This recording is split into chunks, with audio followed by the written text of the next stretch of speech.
Bruce Edgerly here, co-founder of Backcountry Access. We're here in the BCA Engineering Test Lab, and I'm here to talk to you today about electromagnetic interference and how it affects avalanche transceivers and what you can do about it. You might have heard, don't put your cell phone anywhere near your transceiver.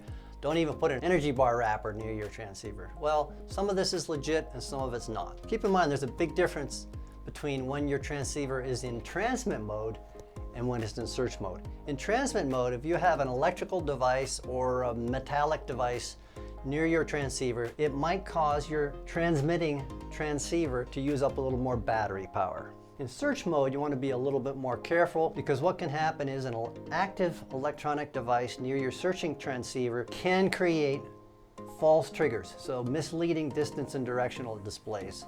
This happens really only if you're not receiving a signal from a victim. And then the other symptom that you could experience is what we call reduced range. Let's say there is a signal within range. Maybe it's not a very strong signal. Maybe you're 45 meters away or something, but you might not pick up that signal from that victim until you're much closer, like maybe 30 or 20 meters away. Usually, once you have a good strong signal, noise is no longer a problem. So what's the solution? The solution is what we call the 20-50 rule. So always store your transceiver one hand width away from any other personal electronics. That's 20 centimeters or 8 inches. In search mode, you want 50 centimeters between your searching unit and any kind of personal electronics.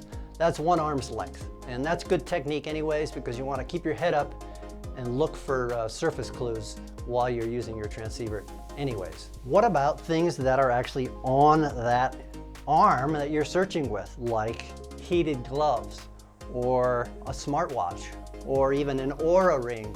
Well, those can create noise that can reduce your receive range or create false triggers. So make sure that you do a hands and wrists check at the trailhead when you're doing your trailhead test to make sure that anybody who has that stuff on knows it either needs to come off or they need to turn it off during a search, or just make sure it's on a different hand than the one they normally search with. Okay, now there are a couple of exceptions to the 20-50 rule. One of them is snowmobiles. Snowmobiles kick out a lot of electromagnetic noise, so you want to get off the sled before you start a transceiver search, or turn off the sled. So you want 3 meters distance between you and a running snowmobile before you even think about search mode.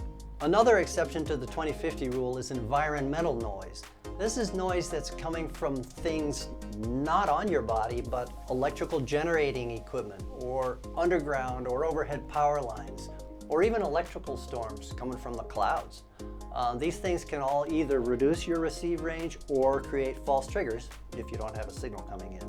So if you feel like you should have a signal by now when you're doing a transceiver search and you're not picking up a signal yet, shorten up your search strips from typical 40-meter laps to 20-meter laps.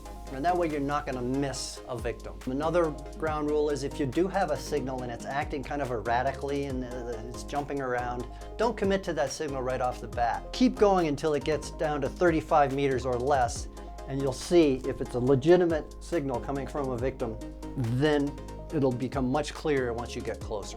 What's the bottom line? Well, we got the 20-50 rule, we got the 3-meter rule for sleds, we got reducing your search strips for environmental noise, and finally, add a hands and wrists check to your trailhead check in the morning. Make sure that when you're checking each other's transceivers before heading out, everybody checks in to make sure that if they have heated gloves, an Aura ring, a smartwatch, or anything else on their hands or wrists, they're going to need to turn that stuff off in a search, or just use the other hand.